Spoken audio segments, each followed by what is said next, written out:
Assalamualaikum warahmatullahi wabarakatuh. Bismillahirrahmanirrahim. Alhamdulillahi rabbil alamin. Salatu wassalamu ala ashrafil anbiya'i wal mursalin Sayyidina wa maulana Muhammadin wa ala alihi wa ashabihi ajma'in wa la hawla wa la quwwata illa billahil aliyil azim. Subhanakallahumma rabbana la ilma lana illa ma 'allamtana innaka antal alimul hakim. Wa tub 'alaina innaka antat tawwabur rahim wa taqabbal minna innaka antas samiul alim wa 'allimna min ladunka 'ilman nafi'a ya dzal jalali wal ikram. Allahumma iftah lana hikmataka wa anshur 'alaina rahmataka ya dzal jalali wal ikram. Amma ba'da. Hadirin sekalian yang dirahmati Allah Subhanahu wa taala, alhamdulillah pada kesempatan malam hari ini kita bisa kembali mutalaah kitab Tanqihul Qaul karya Syekh Nawawi Al-Bantani. Kemarin sempat libur malam Selasa yang lalu karena sesuatu hal. Alhamdulillah malam hari ini kita bisa mutalaah kembali. Semoga manfaat buat kita semua. Namun sebelum kita lanjutkan, marilah kita berkirim hadiah Fatihah terutama untuk Syekh Nawawi Al-Bantani, muallif kitab ini, dan Syekh Syaluddin As-Suyuti yang menganggit matannya. Semoga ilmu yang kita pelajari dari beliau berdua senantiasa mendatangkan manfaat untuk kita baik di dunia maupun di akhirat. Al-Ahadiniyah fi'luna solihah. Al-Fatihah. A'udzu billahi minasyaitonir rajim. Bismillahirrahmanirrahim. Alhamdulillahi rabbil alamin arrahmanir rahim maliki yaumiddin. Iyyaka na'budu wa iyyaka nasta'in ihdinas siratal mustaqim siratal ladzina an'amta 'alaihim ghairil maghdubi 'alaihim waladdallin amin. Selanjutnya kita berkirim hadiah Fatihah untuk saudara-saudara kita, sahabat-sahabat kita yang saat ini mungkin sedang ditimpa musibah, entah bencana alam, entah lagi berjuang melawan penyakitnya. Semoga segera diberikan jalan keluar oleh Allah SWT. Yang sakit semoga segera disembuhkan. Yang sedang terkena musibah semoga diringankan bebannya oleh Allah SWT dan diberikan jalan keluarnya yang terbaik. Dan semoga mereka semua senantiasa dikaruniai kesabaran dan ketabahan. Al-Fatihah. A'udzu billahi minasyaitonir rajim. Bismillahirrahmanirrahim. Alhamdulillahi rabbil alamin arrahmanir rahim maliki yaumiddin. Iyyaka na'budu wa iyyaka nasta'in ihdinas siratal mustaqim siratal ladzina an'amta 'alaihim ghairil maghdubi 'alaihim waladdallin amin. Bismillahirrahmanirrahim. Qala al-muallif rahimahullahu ta'ala wa nafa'ana bi 'ulumihi wa amatana bi asrarihi wa 'ada 'alaina barakatihi. Amin ya rabbal alamin. Bismillahirrahmanirrahim. Al-babul 'ashir fi fadilatil jumu'ati, bab yang ke-10 menerangkan tentang keutamaan sholat Jumat. An Ibnu Abbasin annahu qala. An Ibnu Abbasin, dari sahabat Ibnu Abbas. Ibnu Abbas itu namanya Abdullah, ya. Jadi sahabat Rasulullah yang bernama Abdullah itu banyak, tapi yang terkenal itu ada 4, ya. Abadillah, ya. Beberapa Abdullah itu ada 4. Yang pertama Abdullah ibnu Mas'ud, kemudian Abdullah ibnu Abbas, kemudian Abdullah ibnu Umar bin Khattab, yang kemudian Abdullah ibnu Amr bin As. Nah, ini 4-empatnya sahabat yang hebat, ya, banyak meriwayatkan hadis Rasulullah Shallallahu Alaihi Wasallam. Jadi abadilah beberapa Abdullah. Nah, yang kita bahas malam hari ini adalah hadis riwayat dari Ibnu Abbas. Annahu, sesungguhnya Ibnu Abbas, qala, berkata Ibnu Abbas, qala Rasulullah sallallahu alaihi wasallam, qala, bersabda sapa Rasulullah sallallahu alaihi wasallam, yaghfirullaha lailatal jum'ati li ahlil islami ajma'ina. Bahwasanya Allah akan memberi ampunan, yaghfiru, bakal nyepuro sapa Allah Gusti Allah, lailatal jum'ati, pada malam Jumat. Allah akan memberi ampunan pada malam Jumat kepada siapa? Li ahlil islami, kepada umat Islam, ajma'ina, hali sekabiani, pada seluruh umat Islam Allah akan memberi ampunan pada malam Jumat. Ya mungkin karena pada malam Jumat umat Islam biasanya banyak melakukan ibadah-ibadah tambahan. Entah itu yasinan, entah itu tahlilan, entah itu baca surat Al-Kahfi, entah itu ratiban, ya, marhabanan, berjanjian dan lain sebagainya. Itu biasanya pada malam Jumat. Makanya di sini dikatakan yaghfirullah lailatul jumu'ati li ahli islami ajma'ina. Wa an Salmanin, dan dari sahabat Salman radhiyallahu anhu, radhiya semoga meridhai sapa Allah Gusti Allah anhu kepada Salman Al-Farisi. Qala berkata sahabat Salman, qala berkata li kepadaku, kata sahabat Salman, siapa Rasulullah sallallahu alaihi wasallam, Rasulullah sallallahu alaihi wasallam. Atadri, apakah engkau tahu, lima sumia yaumal jumu'ati, lima karena apa sumia dinamakan yaumal jumu'ati, ing dino Jumat. Mengapa? Kata Rasulullah tanya kepada sahabat Salman Al-Farisi, mengapa, tahu enggak sih mengapa dinamakan yaumal Jumat? Kenapa dinamakan hari Jumat? Ya. Qultu, saya menjawab, lah, saya tidak tahu Rasulullah. Qala, kemudian Rasulullah berkata, li'anna fihi, karena di dalam hari Jumat, jumi'a dikumpulkan abu ka Adam, bapakmu yaitu Adam. Jadi pada hari Jumat dikumpulkan Adam, dikumpulkan apanya? Ini agak membingungkan. Kemudian qala berkata sapa ba'dhum, sebagian ulama, yang dimaksud dengan perkataan Rasulullah jumi'a abuka itu apa? Huwa, yaitu ijtima'u qala bi Adam, dikumpulkannya wadag itu badan, ya, badannya Adam, waruhuhu, dan ruhnya Adam. Jadi pada hari Jumat itu dikumpulkan antara badannya Adam dan ruhnya Adam, pada angkana, setelah ada sapa Adam itu mulkon, dijatuhkan atau diturunkan, arba'ina sanatan ing 40 tahun. Setelah Nabi Adam diturunkan selama 40 tahun, kemudian badan dan ruhnya disatukan kembali oleh Allah Subhanahu wa taala pada hari Jumat.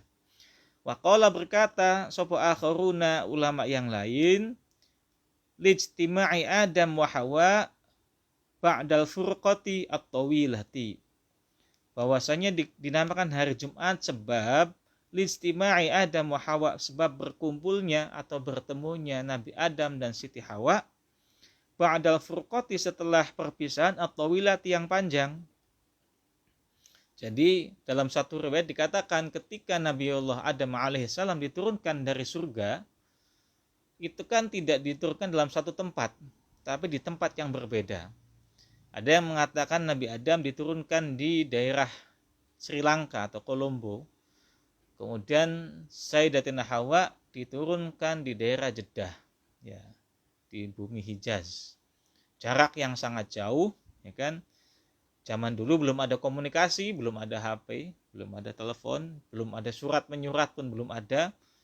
Jadi Nabi Adam pada saat itu jomblo, ya, ketika diturunkan itu jomblo karena sendirian. Ya, teman-temannya ya mungkin binatang-binatang saja, dinosaurus ya zaman itu, ya. Mungkin seperti itu. Dan itu lama sekali waktunya. Ada yang mengatakan di sini 40 tahun, tapi dalam riwayat lain mengatakan ada yang 200 tahun. Makanya kisah cinta Nabi Adam selalu diabadikan dalam doa pernikahan, ya. Dikatakan Allahumma alif bainahuma kama allafta Adam wa Hawa. Mengapa demikian? Karena meskipun sudah terpisah oleh jarak yang panjang, jarak yang jauh, kemudian dipisahkan juga dengan waktu yang sangat lama, paling cepat ini riwayatnya adalah 40 tahun. Ada yang mengatakan 200 tahun, kebayang. Berpisah selama 200 tahun. Ya. Tapi cintanya tidak pernah pudar antara Nabi Adam dan Sayyidatina Hawa. Makanya selalu diabadikan dalam doa pernikahan. Allahumma alif bainahuma kama allafta Adam wa Hawa, wa alif bainahuma kama allafta Yusuf wa Zulaikha, wa alif bainahuma kama allafta Sayyidina Muhammad wa Khadijah al-Kubra. Itu salah satu doa pernikahan yang mengacu, ya, mencontoh suri toladan dari Nabiullah Adam alaihissalam dan Siti Hawa. Wakilah dan dikatakan dalam satu riwayat dikatakan innama sumya bidzalik, bahwasanya dinamakan Jumat listima'i ahlil biladi warrosatiqi, karena berkumpulnya ahli bilad. Ahli bilad itu ya penduduk suatu negara, warrosatiq dan penduduk suatu rosatiq itu perkampungan ya. Jadi berkumpulnya suatu ahli dalam satu kaum ya di suatu negara itu pada hari Jumat, fihi di dalam hari Jumat. Wakilah diriwayatkan lagi li'annahu taqumu fihil qiyamah, karena pada hari Jumat taqumu fihi li'annahu karena setuhune Jumat taqumu jumeneng fihi dalam dina Jumat opo al qiyamatu kiamat, karena pada hari Jumat nanti akan ada kiamat. Jadi kiamat dikatakan akan terjadi pada hari Jumat. Wa huwa uta kiamat iku yaumul jumat, yaumul jam'i, dino dikumpulaken. Qala berkata sapa Allah, qala berfirman sapa Allah Gusti Allah taala mahaluh Allah, yauma yajma'ukum liyaumil jam'i. Yauma yajma'ukum in dalam dinane dikumpulaken, in dalam dinane ngumpulaken sapa Allah ing sira kabeh liyaumil jam'i, yauma yajma'ukum in dalam dinane ngumpulaken sapa Allah Gusti Allah kum ing sira kabeh liyaumil jam'i krana dinane ngumpulaken. Zakar wis tutur dalika ing mengkono keterangan sapa Sayyidu Syekh Sayyidi sapa Sayyidi Gusti kita rupane Syekh Abdul Qadir Al-Jailani, Syekh Abdul Qadir Jailani. Babul hadi asyar, bab al-hadi asyara fi fadilatil masajid. Bab yang ke-11 di dalam menerangkan tentang keutamaan piro-piro masjid. Wahya utai masjid iku buyutullahi ta'ala, piro-piro umai Allah ta'ala. Liana krono setuhune buyutullahi ta'ala, atau liana krono setuhune ya buyut iku mahallu ibadatillahi ta'ala, panggonane ibadah maring Gusti Allah ta'ala, tempat beribadah kepada Allah ta'ala. Mengapa dinamakan masjid itu dinamakan sebagai Baitullah? Karena di dalam Baitullah itu tempat untuk beribadah kepada Allah subhanahu wa ta'ala. Jadi bukan secara tekstual bukan rumahnya Allah, ya tidak bisa diartikan sebagai rumahnya Allah, tapi tempat beribadah kepada Allah subhanahu wa ta'ala. Karena Allah itu tidak bertempat, ya. Al-babu tsaniya asyar, bab yang ke-12 fi fadilatil amaimi, menerangkan tentang keutamaan amaim piro sorban, imamah. Qala berkata sapa Sayyidi Gusti kita, tuan kita rupane Syekh Abdul Qadir Al-Jailani, wa yukrahu laden makruhaken apa kullu ma sakabehane perkara khalafa kang nulayani apa ma zayyal arabi ing pakaiane wong Arab. Jadi ini menurut Syekh Abdul Qadir Jailani, segala sesuatu yang berbeda dengan pakaian orang Arab itu dimakruhkan. Wa syabahu lan nyerupai apa ma zayyal ajimi ing pakaiane wong kang ajam. Tapi ini tentu harus kita pahami ya, apa yang disampaikan oleh Syekh Abdul Qadir Jailani, bahwasanya pakaian yang tidak serupa dengan pakaian orang Arab itu dikatakan sebagai sesuatu yang makruh. Tentu kita harus memahaminya tidak secara tekstual. Kita juga harus memahami pada saat itu Syekh Abdul Qadir Jailani tentu saja karena beliau tinggalnya di Baghdad, di Irak, yang mana kebudayaan yang ada pada saat itu juga budayanya budaya Arab, dan Islam pada saat itu adalah identik dengan Arab. Tentu ketika ada pakaian yang lain di luar pakaian Arab itu menyerupai pakaian ajam, itu pada saat menyerupai pakaian orang-orang non-muslim, maka bisa jadi pada saat itu Syekh Abdul Qadir Jailani menyampaikan hal seperti ini. Tapi kalau saat ini ya enggak juga. Ya kita pakai kopiah saya juga pakaian ajam ini, berarti kopiah ini kan tidak asli Arab, ya. Pakainya orang ajam. Baju yang saya pakai juga bukan baju gamis ala Arab, ala orang Arab, ya. baju koko, ya, baju koko yang mungkin aslinya bahkan dari Cina, ya, ajam juga. Kita pakai kain sarung juga bukan pakaian Arab, bisa jadi juga itu ajam, ya. Artinya kalau kalau pakaian kita, ya, yang kita kenakan sehari-hari kemudian kita terapkan dengan pernyataannya atau pendapatnya Syekh Abdul Qadir Jailani, tentu repot karena semuanya jadi makruh. Ya. Jadi kita memahaminya tentu tidak tekstual seperti itu, tapi disesuaikan dengan konteks yang ada.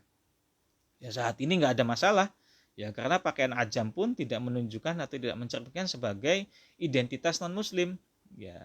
Toh orang Indonesia pakai batik, pakai sarung, pakai kain, ya kan, pakai kopiah atau bahkan belangkon pun tetap menunjukkan bahwasanya dia adalah seorang muslim. Itu hanya identitas budaya semata. Al-babu tsalitsah asyara, bab yang ke-13, fi fadilatis shaumi, di dalam menerangkan tentang keutamaannya puasa.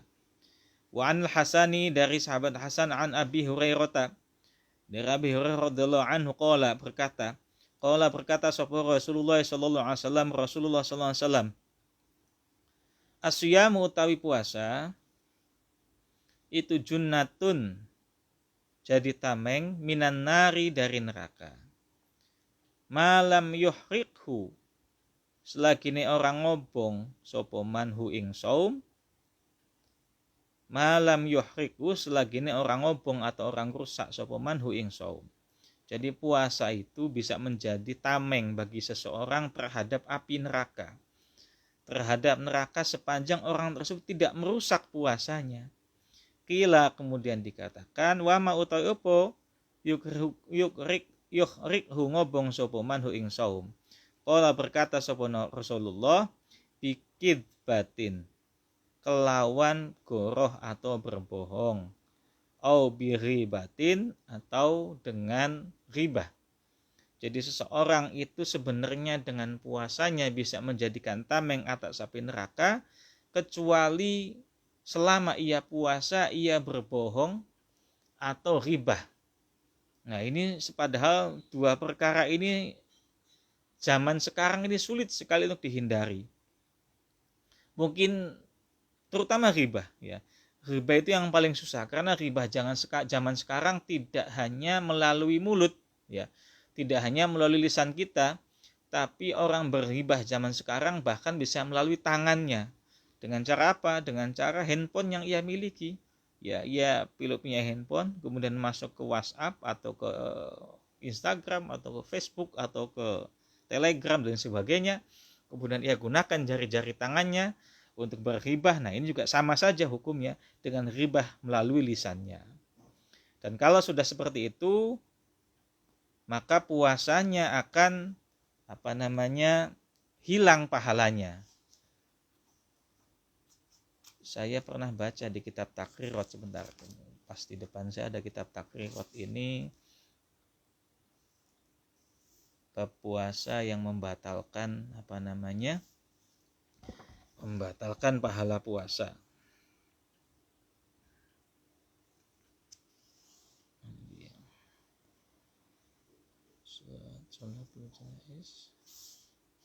Nah, kita Shaum,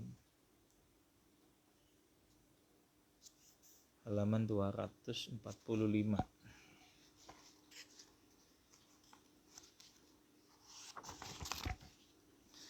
Jadi dalam puasa itu ada yang mubtilatis shaum, hal-hal yang membatalkan puasa. Ada mubtihatis shaum, hal-hal yang membatalkan pahala puasa. Sebentar. Ini kabelnya agak meribetkan, ya. Di antara hal-hal yang membatalkan puasa, nah ini dia. Di kitab Takrirat halaman Mukhtasar Takrirat halaman berapa ini? 257. Ya. Ada mubtilatus shaum itu ada dua. Yang pertama, qismun yubtilu sawabas shaumi la shauma nafsuhu fala yajibu alaihi al-qadha wa tusamma mukhbitat.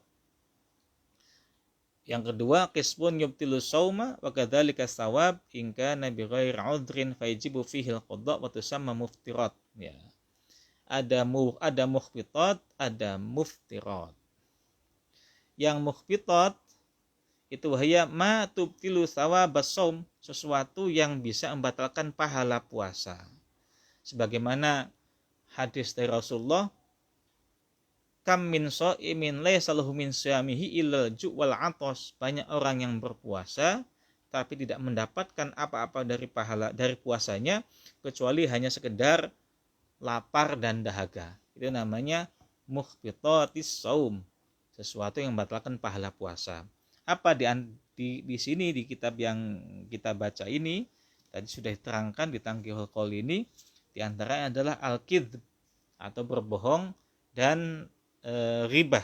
Nah, selain itu ada namimah, ya, ada an-nadhr lima, melihat seorang yang bukan muhrimnya, kemudian sumpah palsu dan lain sebagainya. Ya, pokoknya hal-hal keburukan yang dilakukan selama puasa itu bisa menyebabkan batalnya pahala puasa kita. Itu namanya muhbitat. Kalau yang membatalkan puasa kita itu nggak perlu qadha, tapi yang memerlukan qadha adalah muftirat, membatalkan puasa kita. Lagi puasa kemudian kita makan, minum dan sebagainya, itu puasanya batal dan harus qadha. Al-babu rabi' asyar, bab yang ke-14 fi fadilatil faraidi, di dalam menerangkan tentang fadilahnya perkara-perkara yang difardukan, minas sholati, dari sholat, wa ghiriha, dan selainnya sholat. Qala berkata sahabat Abdullah as-Sahabi, Abdullah as-Sahabi ibni Ghassan, fi jawabi su'ali Munina, di dalam menjawab pertanyaannya dari Munina bin Abdul Masih. Munina bin Abdul Masih, nama orang. Ar-Rahibi, kampung Rohib, berarti ini mungkin pendeta, ya. Bisa pendeta, enggak tahu pendeta apa ini. Nasrani. Qala berkata sapa nabi dan nabi kita Muhammad sallallahu alaihi wasallam, as-sholatu ta salat iku silatun bainal abdi wa rabbih. Silatun tali penghubung bainal abdi, antaranya hamba wa rabbih, dan Tuhannya hamba. Salat itu adalah sebagai penghubung antara seorang makhluk dengan Khalik, seorang hamba dengan tuannya. Fiha kang iku dalam salat ijabatu doa, utawi ijabahnya doa. Dalam salat juga terdapat ijabahnya doa. Wa qabulil a'mali, dan diterimanya beberapa amal.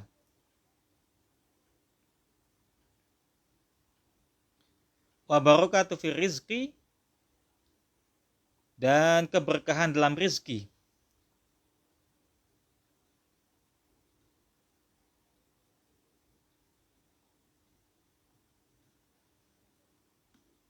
Warahatun fil abdani, dan istirahatnya badan. Jadi kalau dalam sholat itu, satu, bisa merupakan tali penghubung tali yang menghubungkan antara hamba dengan Tuhannya.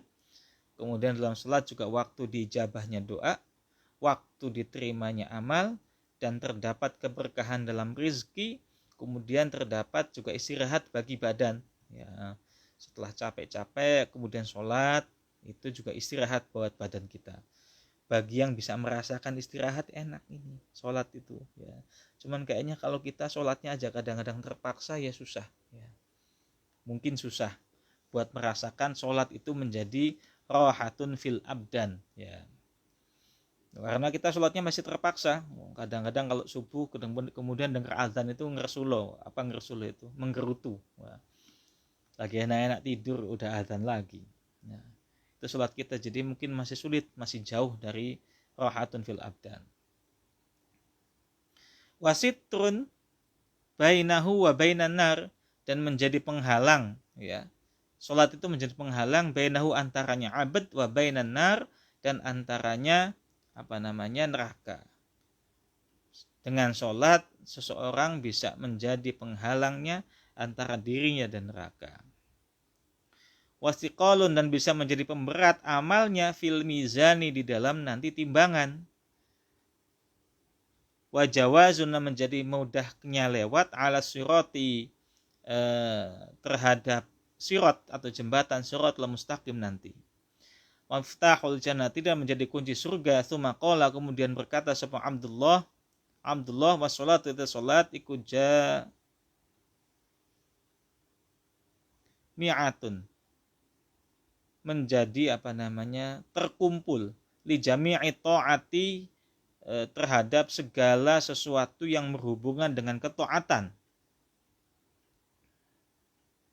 Famin jumlatiha dan setengah saking jumlahe iku al jihadu jihad, setengah saking jumlahe taat iku al jihadu jihad, dalam salat terdapat jihad. Fa inal musolli, karena sesungguhnya orang yang salat itu yujahidu merangi sapa musolli adwaini ing dua musuh sekaligus, nafsahu ing nafsunya seorang musolli tadi, wasyaiton dan syaiton. Fafi sholati lan iku dalam salat as-shaumu utawi poso.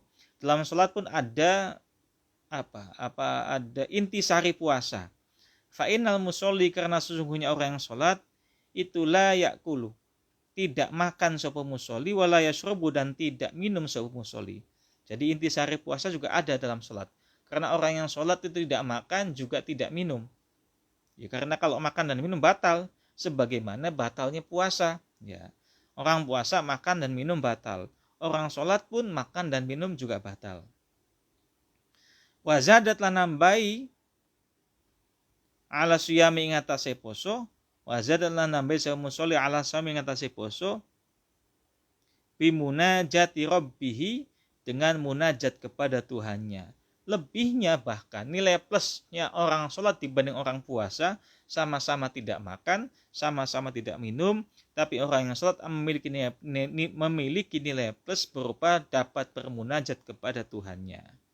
Munajat itu apa ya? Munajat itu ya berbincang-bincang dengan halus, ya, berbisik-bisik, ya, bercengkrama dengan Tuhannya.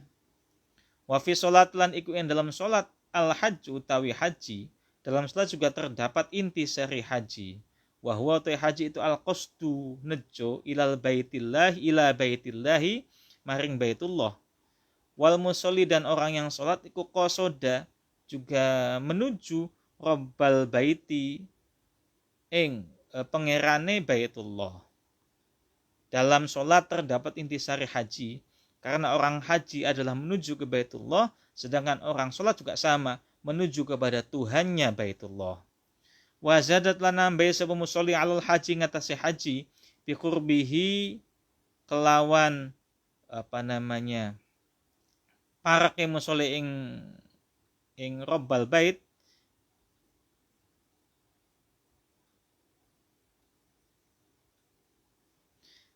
min malakuti rabbihi, saking kerajaannya Rabbal Bait. Bahkan orang yang sholat itu lebih memiliki nilai plus daripada orang haji, berupa dekatnya orang sholat dengan kerajaannya atau dengan kekuasaannya Tuhan atau Allah Subhanahu wa taala.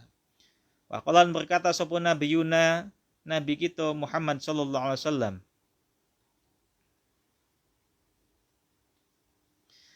jam'ul muftaridati utawi sekabehane ibadah kang difardukan, iftaradha kang marduaken ha ing muftaridat sapa Allah Gusti Allah taala mahulur Allah fil ardi lan bumi, illa sholata, kecuali salat. Semua ibadah yang difardukan kepada manusia itu Allah perintahkan atau Allah fardukan di atas bumi. Ya, jadi perintah puasa juga di bumi, puasa kan fardu itu di bumi. Perintah zakat juga wahyunya diturunkan di bumi. Perintah haji juga wahyunya diturunkan di bumi. Illa sholata, kecuali sholat. Fa innallaha, karena sungguhnya Allah iftaradhaha memfardukan Allah ing sholat fis sama'i, dalam langit. Kecuali sholat, Allah fardukan perintah sholat itu ketika Rasulullah sallallahu alaihi wasallam berada di langit pada saat peristiwa Isra dan Mi'raj. Jadi ini istimewa. Istimewa. Sholat itu satu-satunya perintah Allah yang tidak diturunkan melalui perantara malaikat Jibril. Selain sholat itu perantaranya malaikat Jibril, dan ketika Rasulullah ada di bumi, ya, malaikat Jibril datang membawa wahyu, menyampaikan kepada Rasulullah bahwasanya diperintahkan puasa, diperintahkan zakat, diperintahkan haji dan lain sebagainya. Tapi sholat tidak. Salat itu perintahnya langsung datangnya dari Allah ketika Rasulullah sedang mi'raj. Ya, jadi tidak ada di bumi tapi ketika Rasulullah sedang berada di langit. Ini salah satu keistimewaannya salat. Mana tadi?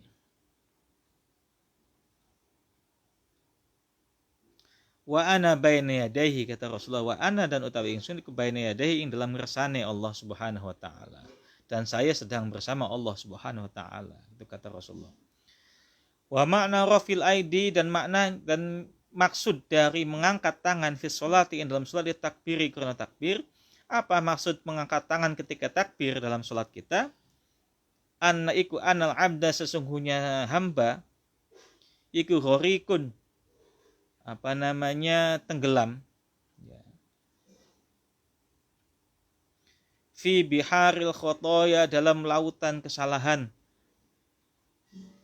wal maksiyati, dan maksiat dosa. Sesungguhnya hamba itu dalam lautan kesalahan dan kemaksiatan. Kita setiap hari bergelimang dengan dosa, setiap hari bergelimang dengan kemaksiatan, setiap saat bergelimang dengan kesalahan dan sebagainya.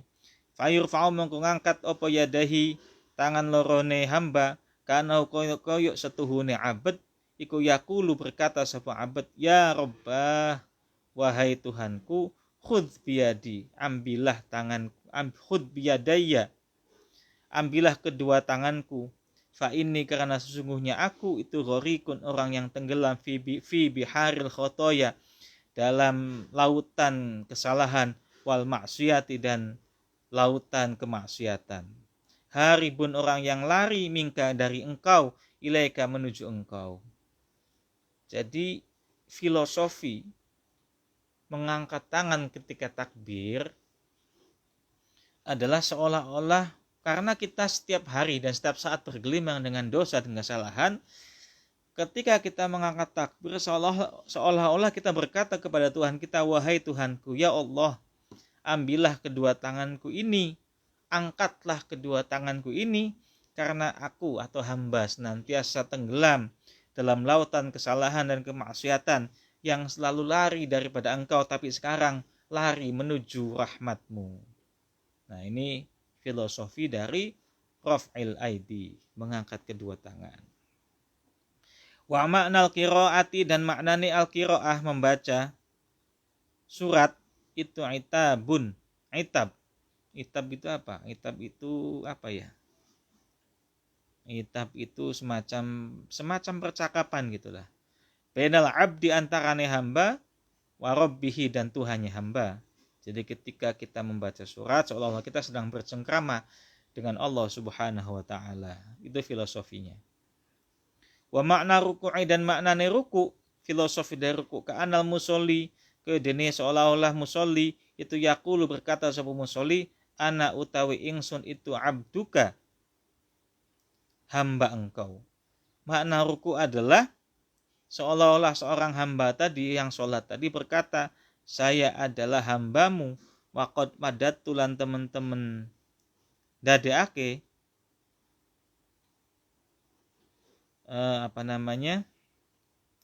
teman-teman dawaake sapa ingsun, yadaya ing tangan ingsun, ilaika, kepada engkau. Saya adalah hamba engkau dan saya mengulurkan tanganku untuk minta pertolongan kepada engkau. Nah, ini filosofi dari ruku. Wa makna raf'i minar ruku'i, dan maknanya mengangkat atau bangkit dari ruku. Ma'a qauli rabbana lakal hamdu, sertane ucapan atau dengan ucapan rabbana lakal hamdu, itu tolabul atqi, nyuprih atau mencari pembebasan minal dzunubi, dari neraka. Faka'anna Allah minal dzumi, dari dosa, maaf. Jadi ketika kita mengangkat badan kita dari ruku, itu filosofinya adalah seolah-olah kita minta kepada Allah agar dosa-dosa kita diampuni olehnya.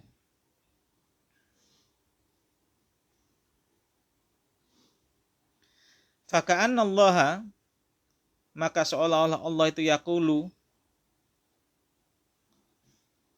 berkata sapa Allah, adnabta, engkau berdosa, Fayaqulu, maka kemudian berkata sapa al abdu abdu ana utawi ingsun iku abduka, hamba engkau.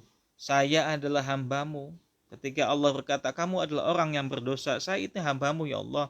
Wa yaqulu, maka berkata sapa Allah, Allah qad a'naqtuka, teman-teman membebaskan, sudah benar-benar saya bebaskan engkau minadzunubi, dari dosa-dosa. Jadi ketika kita mengangkat badan kita dari ruku, kita minta kepada Allah supaya dosa-dosa kita diampuni oleh Allah. Karena seolah-olah Allah berkata kepada engkau ini banyak dosanya.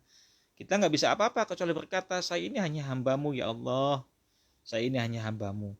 Kemudian Allah berkata, qad a'naqtuka, saya sudah membebaskan engkau minadzunubi, dari dosa-dosamu. Wa makna sajdati, dan maknanya sujud, al-ula yang pertama, wa wad'il jabhati, dan meletakkan kening kita alal ardi, di atas bumi, ka'annal abda, kaya setuhune abad, seolah-olah seorang hamba tadi yakulu berkata sebuah abad minha, kepada ardi. Ketika kita meletakkan kening kita ya pada saat sujud yang pertama, seolah-olah kita berkata kepada bumi, khalaqtani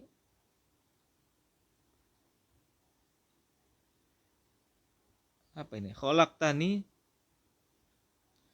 sudah engkau ciptakan ni ing ingsun. Ini kayaknya nanggung. Wa makna raf'i, dan maknanya mengangkat minhu saking sujud, ka'annahu koyok setuhune abad iku yakulu berkata minha, kepada bumi, ahrajtani, sudah mengeluarkan engkau nih kepada ni ing ingsun. Jadi ketika sujud kita berkata khalaqtani, kan kita kan diciptakan dari tanah ya. Khalaqtani, sudah engkau ciptakan ni ing ingsun, dari bumi tadi, dari tanah tadi. Kemudian ketika kita mengangkat kening kita dari tempat persujudan kita, ya seolah kita berkata kepada bumi, ahrajtani, sudah engkau keluarkan ni ing ingsun. Jadi kita diciptakan dari tanah ya. Kemudian dikeluarkan juga dari tanah. Wa makna sajadi tsaniyati, dan maknanya sujud yang kedua, ka'anal abdu ka'anal abda, kana setuhune abad yaqulu berkata sapa abad fiha, ing dalam tanah, tu'idu balekaken ni ing ingsun. Tu'idu balekaken panjenengan, balekaken sira ni ing ingsun. Aku juga akan dikembalikan kepada bumi. Aku diciptakan dari tanah, aku pun akan dikembalikan kepada tanah. Wa makna raf'i tsani, dan maknanya mengangkat dari sujud yang kedua, kanahu kaya seolah-olah hamba itu yakulu berkata sebuah hamba, minha saking bumi, tuhrijuni ya, tarotan ukhra, engkau sudah mengeluarkanku kembali untuk yang kedua kali. Itu maknanya setelah kita dikuburkan akan dibangkitkan kembali yang kedua. Kita ciptakan dari tanah, kemudian kembali ke tanah, kemudian akan dikeluarkan kembali dari tanah pada saat nanti hari kebangkitan nanti. Wa makna salami, dan maknanya salam itu Allahumma, duh pangeran kita, duh Gusti, atini mugi paring ni ing kula, kitabi ing kitab kula, biyamini kelawan tangan tengen kula, wala tu'tini lan ojo paring panjenengan ni ing kula, kitab ing kitab kula, bisimali kelawan tangan kiri kula.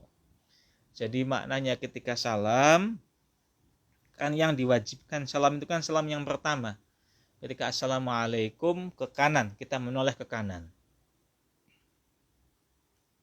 Maka itu seolah-olah kita berkata, Allahumma a'tini kitabi biyamini wala tu'tini kitabi bisimali.